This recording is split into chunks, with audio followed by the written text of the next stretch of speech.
কুকুরদেরকে, কিন্তু আমি যতটুকু জানি যে ঘোড়া এবং কুকুর হলো সবথেকে বিশ্বস্ত প্রাণী, যারা একটা বিস্কিট বা সামান্য একটু অন্ন এর পরিবর্তে তোমার জন্য জীবন দিয়ে দিতে প্রস্তুত। কিন্তু তুমি মানুষকে অনেক খাওয়াও, দাওয়াত করো, ভীষণভাবে খাওয়াও মানুষকে, কিন্তু সে তোমাকে কখনো স্বীকার করবে হয়তো খুব তোমার ঘনিষ্ঠ জন, তোমার ঘনিষ্ঠ বন্ধু হলে, কিন্তু ম্যাক্সিমাম মানুষ কি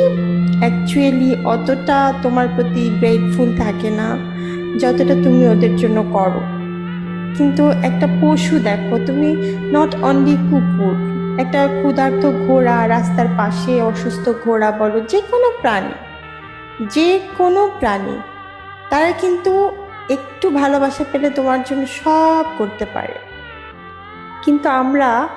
তাদের প্রতি অত্যন্ত অমানবিক